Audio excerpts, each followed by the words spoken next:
Video के last में मैं ये ज़रूर बताऊंगा कि आप अपनी नेचुरल ब्यूटी को कैसे पा सकते हो। ब्यूटी का सीधा कनेक्शन जोड़ दिया सक्सेस से।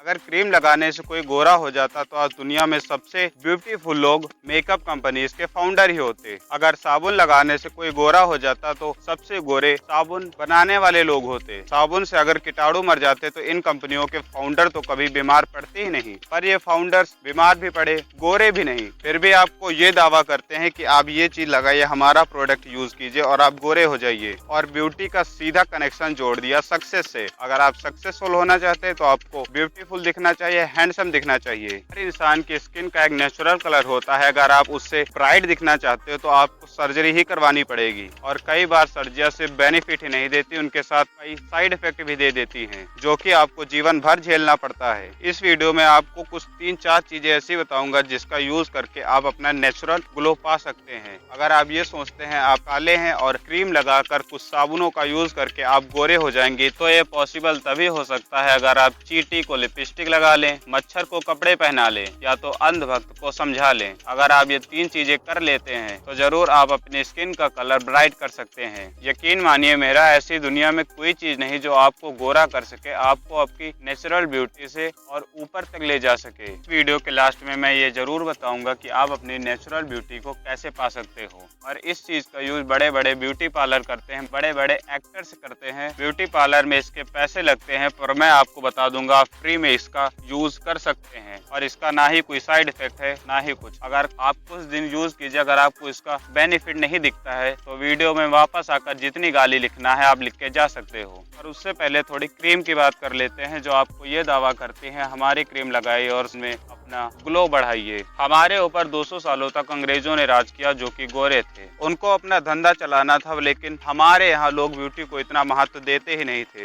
तो सुअरों ने सोचा क्या किया जाए। उन्होंने सोचा चलो लोगों का ब्रेन वॉश कर देते हैं, सक्सेस और ब्यूटी को बराबर कर देते हैं। अगर आप सक्सेसफुल होंगे तो आपकी ब्यूटी भी अच्छी होगी, अगर आपके पास ब्यूटी है तो आप जरूर सक्सेसफुल होंगे। और इस चीज के ब्रेन वॉश के लिए उनको कुछ ज्यादा मेहनत करनी भी नहीं पड़ी। हमारे यहाँ के लोग तब इतने भोले थे कि उनको जैसा पढ़ा दिया गया वैसा वे समझने लगे। जितने भी अच्छे दिखने में थे, गोरे दिखने में थे, उन लोगों को अंग्रेजों ने उच्च पद पर रखा, ऊंचे पोस्टों पर रखा। आज भी अगर आप मजदूरों को देखेंगे तो वो दिखने में काले ही होते हैं। इसका इम्पैक्ट कहीं न कहीं सनलाइट से भी पड़ता है। अगर आप दिन भर धूप में काम करोगे तो आपकी ब्यूटी का कलर थोड़ा डल होगा ही होगा। वो कॉमन सेंस वाली बात है। अगर क्रीम लगाने से कोई गोरा हो जाता तो दक्षिण अफ्रीका में कलर के नाम पर इतने सालों तक डिस्क्रिमिनेशन नहीं होता। वेस्ट इंडीज के लोग इतने काले नहीं होते। और लोगों को बेवकूफ बनाने में, पागल बनाने में ये सोप कंपनियां भी पीछे नहीं रहती। ये भी आगे आकर मुंह फाड़ कर बोलने लगी कि हमारा सोप यूज कीजिए और बेहतरीन निखार पाइए। कुछ सोपों ने अपने आप को सीधा हेल्थ प्रोडक्ट से कंपेयर कर दिया। अगर आप हमारा साबुन यूज करते हैं तो आप हमेशा सेफ रहेंगे, अच्छे रहेंगे, आपको कोई प्रॉब्लम नहीं होगी, आप कभी बीमार नहीं पड़ेंगे। अगर ये पॉसिबल है, ऐसा हो सकता था कोई साबुन और क्रीम से गोरा हो जाता, तो मुझे इतना बता दें कि इनके बच्चे गोरे क्यों नहीं। उस हिसाब से तो इनके बच्चों को दुनिया के सबसे बेस्ट ब्यूटीफुल पर्सन में से एक होना चाहिए था। फिर इनके बच्चे उनमें क्यों नहीं आते। चलो मान लेते हैं कि लड़कों को इतना ब्यूटी का शौक नहीं होता, उनको इतना सज धजने का शौक नहीं होता, पर सजने धजने का, अच्छा दिखने का शौक लड़कियों को तो होता ही है। फिर इनकी बेटियां, इनकी वाइफ वर्ल्ड के बेस्ट ब्यूटीफुल पर्सन्स में क्यों नहीं आती। वर्ल्ड को चलो छोड़ ही दो, और इनका धंधा चलता है इसी बलबूते पर कि हम लोग ब्रेन वॉश हो चुके हैं। हम लोगों को सिर्फ ब्यूटी चाहिए। आप मुझे सिर्फ एक चीज बता दीजिए, इतिहास में आप जिनको भी जानती हैं, क्या उनको उनकी ब्यूटी के नाम पर जानते हैं। आप किसी भी इंसान को इतिहास में ले लीजिए, महाराणा प्रताप, अकबर, शिवाजी, भगत सिंह, अशोक, चंद्रगुप्त मौर्य, सिकंदर, क्या आप इनमें से किसी को जानते हैं कि इनकी स्किन का कलर क्या था, वो गोरे थे, काले थे, कैसे थे। आप उनको जानते हैं उनके कामों के नाम पर। हम राम को भगवान मानते हैं उनके कर्मों के नाम पर, कृष्ण को भगवान मानते हैं उनके कर्मों के नाम पर, उनकी ब्यूटी के नाम पर नहीं। और वैसे भी आप जितने भी भगवानों को देख लीजिए वो सारे के सारे काले ही हैं। आप मुझे एक भगवान का नाम बता दीजिए जो दिखने में गोरे हो, या इतिहास की किसी भी पुस्तक में ये लिखा हो कि अगर आप काले हो तो आप सक्सेसफुल नहीं हो सकते। जिनके हम पूजा करने जाते हैं वो काले हैं। पर सबसे इंटरेस्टिंग बात, जब हम पूजा करने जाते हैं तो मेकअप लगा कर जाते हैं। अब काफी लोगों का यह मानना होगा, काफी लोगों का ये कहना होगा कि नहीं यार, ब्यूटी ही हर चीज होती है, हर इंसान को उसके पहनावे पर ही जज किया जाता है।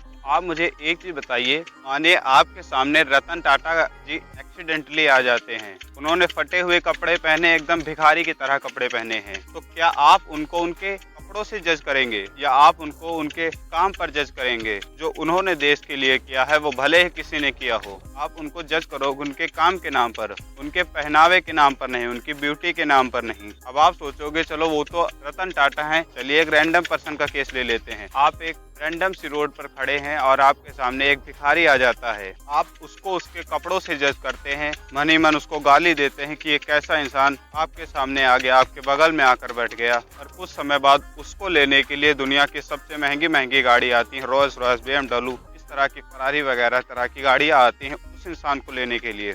आपका रिएक्शन क्या होगा? क्या आप तब भी उसको उसके लुक पर ही जज करोगे या फिर उसके रईसी पर, पैसों पर? देखिए, लास्ट डिसीजन आपका ही होगा। चलिए अब बात कर लेते हैं उन चीजों के बारे में जो मैंने वीडियो के पहले बोला था आपको बताऊंगा, आपकी नेचुरल ब्यूटी पाने के टिप्स। देखिए, जब हम बड़े लोगों के पैर छूते हैं तो वो हमको आशीर्वाद में बोलते हैं, दूधो नहाओ पूतो फलो। कभी सुना है ये कहते हुए कि लक्स नहाओ पूतो फलो, लाइफ बॉय नहाओ पूतो फलो, या फेयर एंड लवली लगाओ पूतो फलो? कभी ऐसा सुना है बोलते हुए? हम शिव जी को स्नान करवाते हैं दूध से, किसी क्रीम किसी साबुन से तो स्नान करवाते नहीं। जब हमारे बुजुर्ग बोल रहे हैं कि दूधो नहाओ पूतो फलो, तो हम दूध से क्यों नहीं नहा सकते? हम शिव जी को दूध से नहलाते हैं तो हम खुद दूध से क्यों नहीं नहा सकते? देखिए, दूध से नहाने का प्रोसेस सिंपल है। आपको नहाने से पहले अपनी बॉडी पर, जैसे आप साबुन को रगड़ते हैं वैसे आपको नहाने से पहले दूध को घिस लेना है, रगड़ लेना है, और उसके बाद आपको नहा लेना है। और इससे फायदा होगा हमारे किसानों को। अगर हम दूध लेंगे तो दूध के पैसे बढ़ेंगे, जो कि हमारे किसानों की आमदनी बढ़ाने में हेल्प करेंगे, और हमारा पैसा बाहर जाने के बजाय हमारे देश में ही रहेगा। और बड़े बड़े जो 5 स्टार ब्यूटी पार्लर्स होते हैं वहाँ पर मिल्क क्लिंचिंग करवाई जाती है, मतलब दूध से चेहरे को साफ करवाया जाता है। वहाँ पर इसके काफी कॉस्टली होते हैं, और ये आपको मैं फ्री में बता रहा हूँ, आप फ्री में इसका यूज कर सकते हैं। आप बेसन से नहा लीजिए, मुल्तानी मिट्टी आती है आप उससे नहा लीजिए। और चलो कोई बात नहीं, अगर नहीं नहा सकते हैं तो तौलिया गीली करके आप पूरी बॉडी को पहले सही से घिस लीजिए, उसके बाद नहा लीजिए। साबुनों के जो साइड इफेक्ट होते हैं आप इससे तो बच जाएंगे। जितने भी आपके एक्टर से जो इस चीज का प्रमोशन करते हैं, इस क्रीम का यूज कीजिए आप गोरे हो जाएंगे, इस साबुन को यूज कीजिए आप गोरे हो जाएंगे, उनसे आप पूछिए कि वो किस चीज से नहाते हैं। उनमें से एक भी इंसान उस चीज से स्नान नहीं करता जिसका वो ऐड करता है। और कुछ लोग बोलेंगे फिर वो ऐड क्यों करते हैं? सीधी सी बात है, पैसा। जितनी भी चीजों का मैंने जिक्र किया है आप उस चीज से नहाकर एक बार जरूर देखिएगा। अगर आपको बेनिफिट नहीं दिखता है तो कमेंट बॉक्स आपके लिए खाली है। Thank you.